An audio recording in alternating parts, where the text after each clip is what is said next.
Combate, a trincheira do contribuinte. Menos impostos, mais empregos.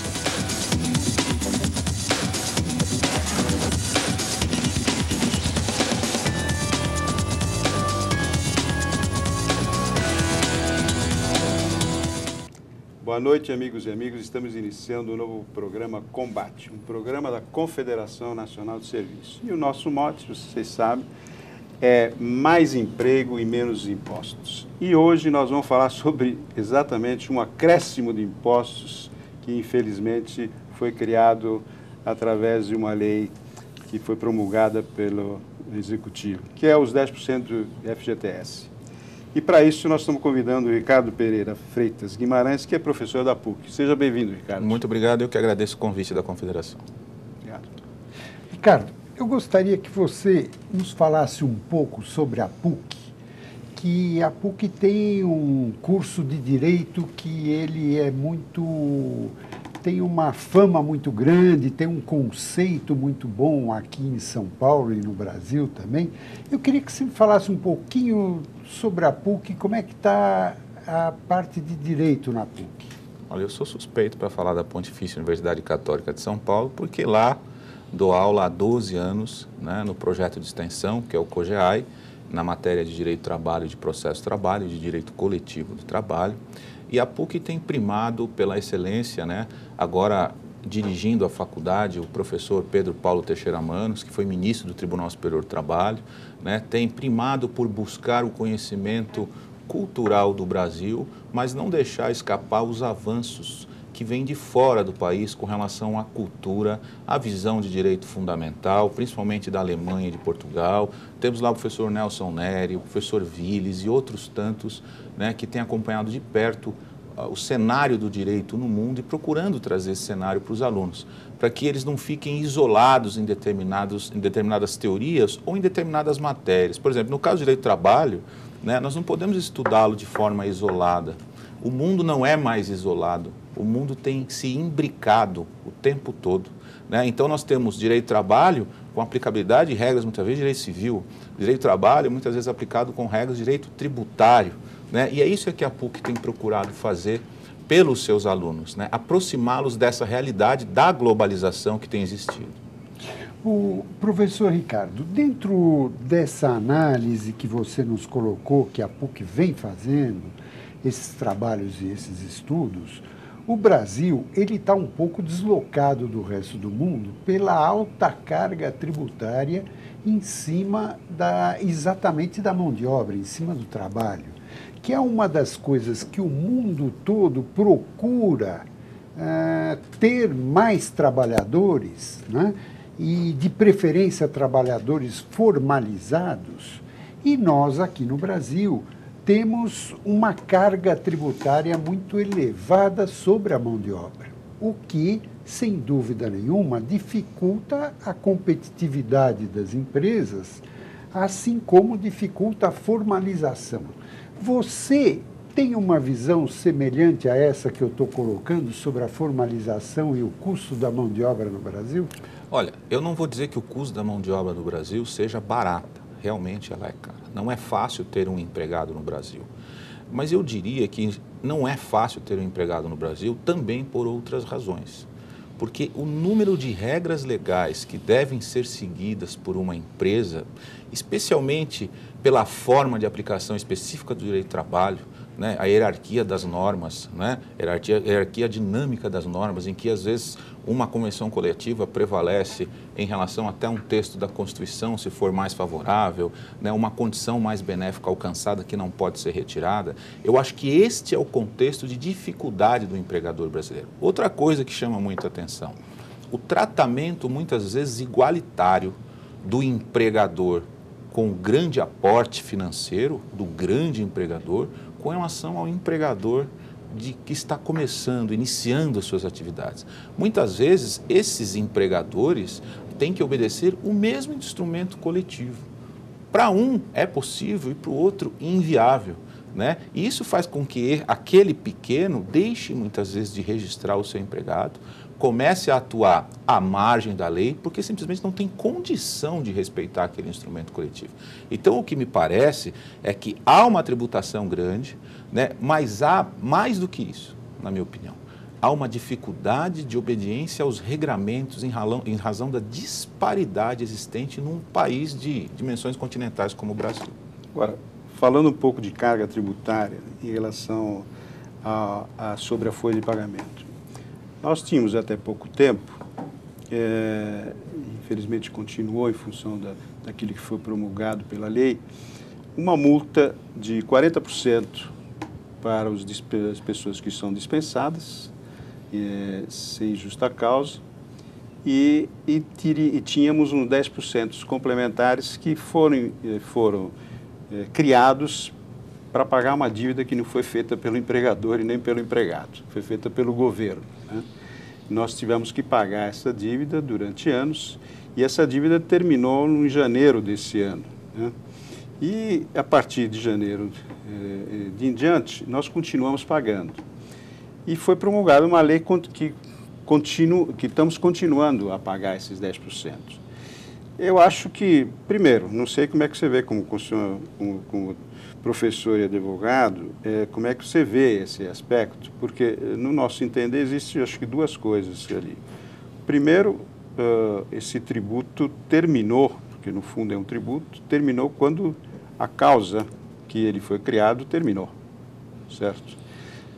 Não poderia ser continuado com essa contribuição. Ou devia ser feita uma nova lei, que devia ser aprovada pelo Congresso, um novo tributo, etc., ou acabar com ele. Então, aquilo que fizeram, eu acho que até tem uma certa inconstitucionalidade no processo.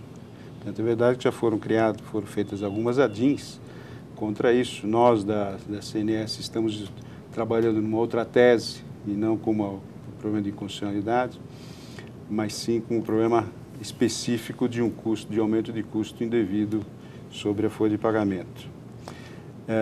Como é que você vê isso?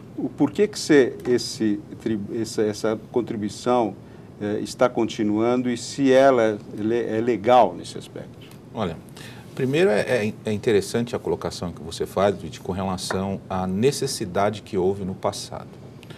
Infelizmente, e digo isso com absoluta tranquilidade, cada vez mais o poder público vem transferindo as suas obrigações para a iniciativa privada, né? Então, os equívocos cometidos, sobretudo na natureza orçamentária, tributária, têm sido transferidos aos poucos para a iniciativa privada. Isso tem sido muito claro. Isso em qualquer setor público, né? Até hoje, não obstante seja necessário o avanço, por exemplo, tecnológico, de uma petição no judiciário ser realizada pela internet, facilita a vida do advogado, etc. Tal, mas é muito interessante você observar o tempo. Antigamente, o advogado ia à secretaria para fazer um recurso e quem preenchia a guia do depósito recursal era a secretaria. Hoje é um encargo do advogado, da parte. E no que tange a esse pagamento dos 10%, eu diria que não só foi pago o valor que estava em aberto e esse tributo foi criado para recuperar esse valor, como avançou-se nesse valor. Ou seja, hoje o governo tem muito mais do que aquilo que seria necessário para cobrir. Então, eu não vejo razão lógica, sistemática ou de interpretação legal para que este conteúdo normativo prevaleça. Eu acho que há um grande equívoco aqui. É sempre assim, a Constituição dizia que o empregador seria responsável em caso de culpa, grave ou dolo. Depois em caso de culpa ou dolo. Agora com a responsabilidade objetiva. Veja, eu não estou criticando isso. Eu acho que o avanço faz com que isso seja necessário. Mas pegar 10% a mais de cada dispensa imotivada, sem que exista ainda essa necessidade orçamentária, me parece um equívoco bastante grave do governo federal. O governo federal, eu acho que é ambíguo em certas coisas, aliás, em muitas coisas que faz. Existe uma programação, pelo menos do governo federal, de desonerar a folha de pagamento. Alguns setores foram desonerados, se tirou os 20% do INSS e passou sobre o faturamento. Não é nossa proposta, depois até vou colocar a nossa proposta com relação a isso.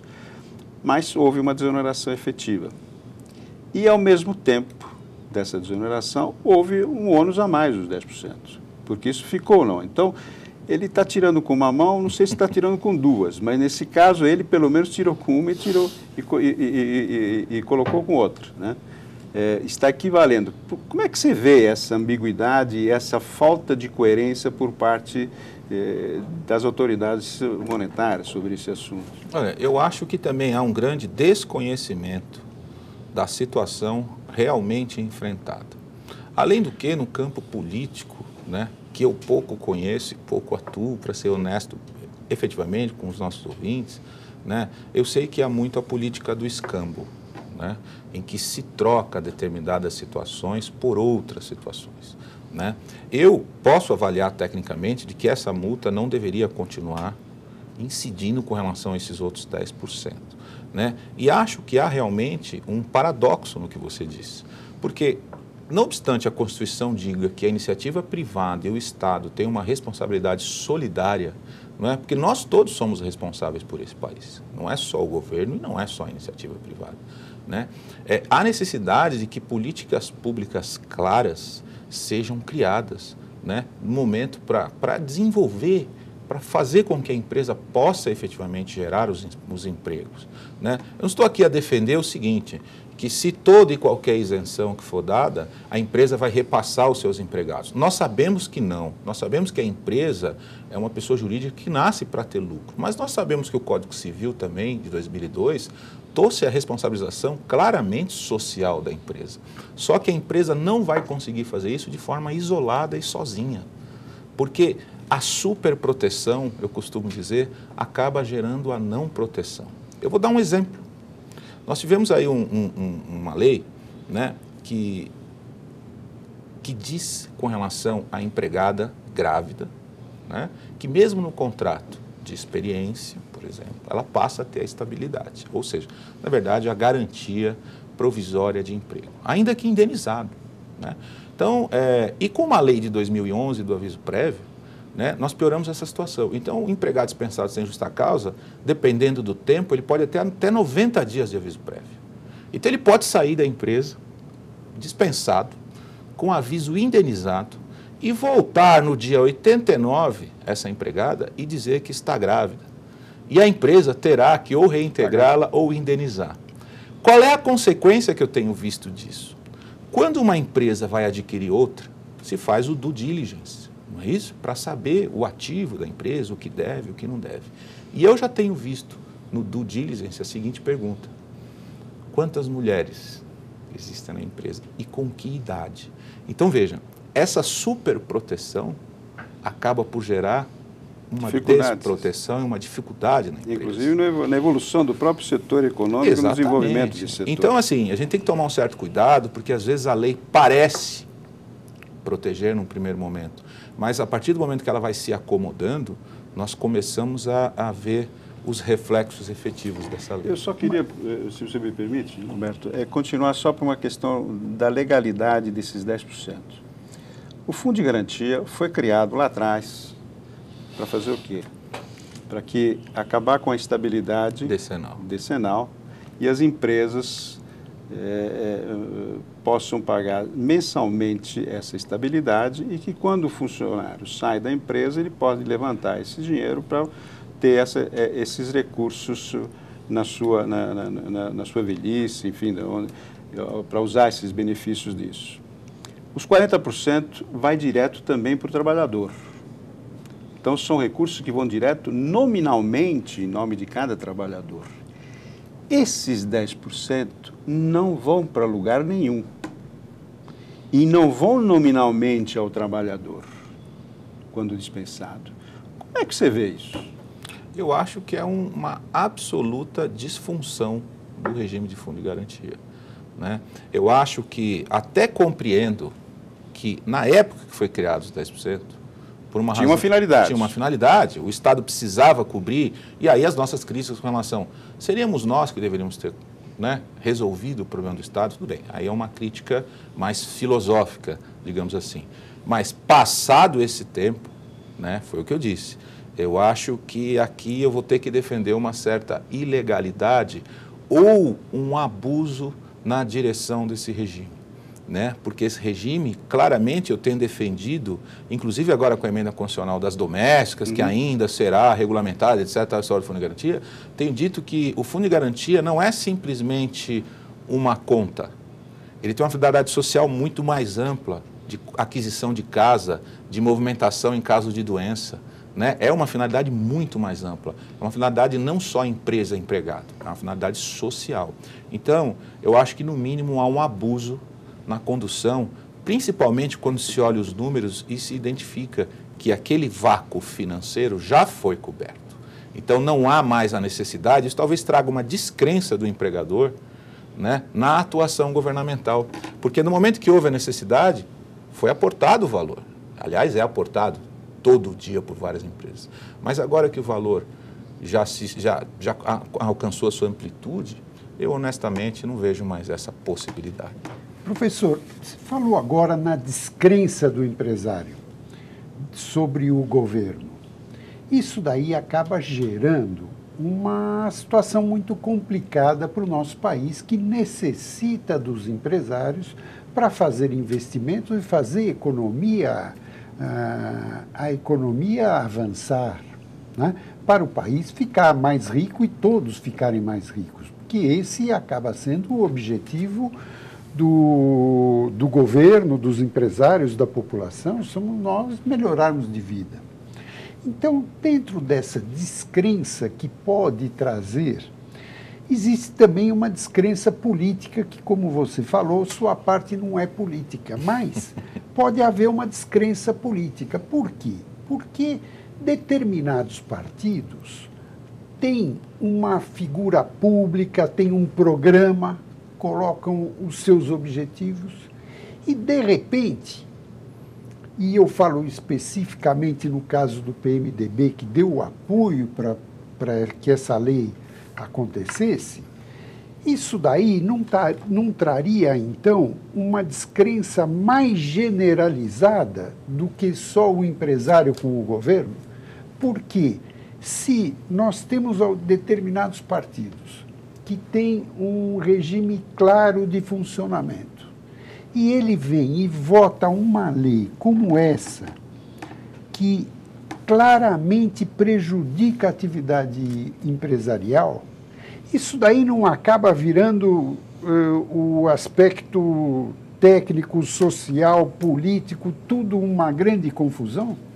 Eu acho o seguinte, eu acho que se eu pudesse dizer que com relação à política eu sou ateu, eu diria. Porque realmente eu tenho uma grande dificuldade em compreender esse espaço, né, ocupado pelos políticos. Muita dificuldade.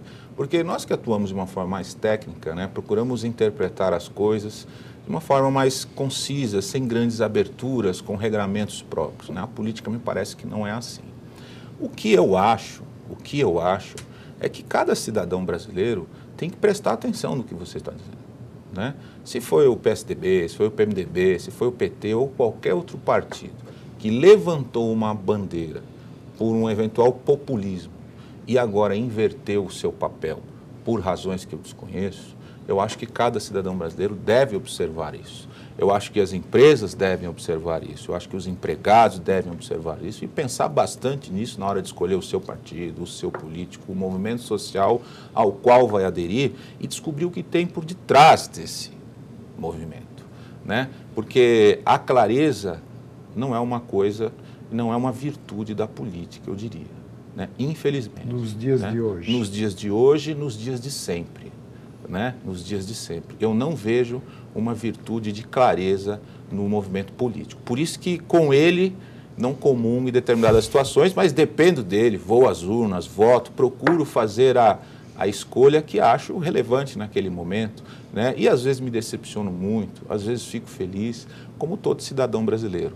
Mas acho que o cuidado é saber o que está, a cultura, de onde vem o político, o que ele fez pelo país, o que ele não fez, a quantas sessões foi, quantos projetos apresentou e de que qualidade são esses projetos. Eu acho que é assim que se faz, eu acho que todo brasileiro tem que fazer isso, né? E ver se aquela pessoa efetivamente vai lhe representar em alguma situação ou não.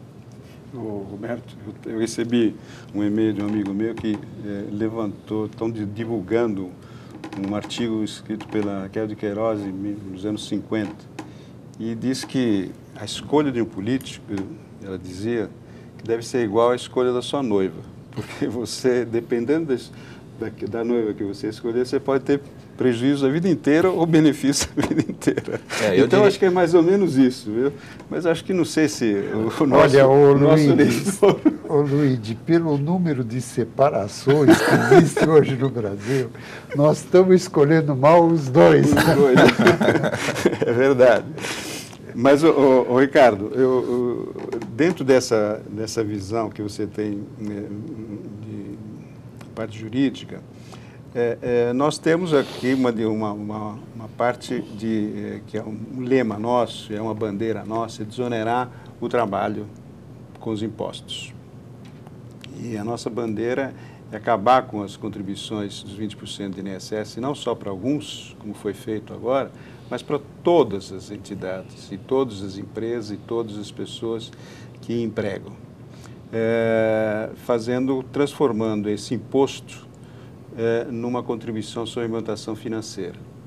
Uma espécie de CPMF previdenciária que, com uma alíquota hoje de 0,80%, 85%, sobre o total nós arrecadaríamos os 130, 140 bilhões que hoje são arrecadados pela Previdência. Com isso, nós acreditamos que também haja uma diminuição de ações trabalhistas e um conflito entre empregado e empregador, porque quando você não tem impostos sobre o trabalho, evidentemente as pessoas tendem a regulamentar ou regularizar a situação dos seus empregados e pagar os salários e não pagar bônus ou de outra forma. Como é que você vê essa parte? Não sei se você tem analisado esse aspecto econômico e essa desoneração da folha de pagamento que foi criada pelo governo. Eu olhei essa desoneração, confesso que achei um pouco estranho que ela fosse direcionada apenas a setores, né? Não vi, acho que deveria ter um tratamento, como você disse, talvez um pouco mais isonômico dessa situação, né? Não tenho dados hoje objetivos com relação a esses números de recolhimentos previdenciários. O que posso dizer é que a Justiça do Trabalho hoje é quem mais recolhe valores fiscais e valores para o INSS também, né? Em razão dos processos trabalhistas. Acho que deve haver uma mudança também cultural dos empregadores em determinado sentido, né? Até fui questionado algumas vezes se esta lei vai mudar o posicionamento do empregador para fazer ou deixar de fazer aquilo. Eu costumo dizer que o bom empregador é bom empregador e o mau empregador é mau empregador, independente de lei, né? Acho que desonerar até o limite de que continue existindo essa solidariedade, continue a Previdência, o INSS continuando a poder garantir, né, os infortúnios, os momentos difíceis que o empregado for passar, eu acho muito favorável. Existindo esse equilíbrio, eu acho extremamente favorável. E esse equilíbrio se observa com número, não é de outra forma, né? Eu tenho costumado dizer o seguinte, que existem algumas situações que a gente não consegue entender no Brasil, né? Uma delas, por exemplo, é a ausência de uma previsão legal no caso de portadores de necessidades especiais, né? Fazer com que a empresa crie mecanismos para que aquela pessoa, por exemplo, possa desenvolver uma habilidade profissional, ao invés de cobrar da empresa que contrate essa pessoa, sendo que essa pessoa muitas vezes não existe, né? E não é que ela não existe, às vezes ela não existe, não tem habilidade, ela não tem como chegar ao trabalho, né? Vejam, isso depende um pouco de uma política do Estado, né? Em outros países a gente consegue fazer essa troca, né? Então eu não tenho pessoas habilitadas para essa função, não. Então a empresa vai cumprir a cota habilitando essa pessoa. E aí talvez a gente tenha um mundo um pouco diferenciado, né?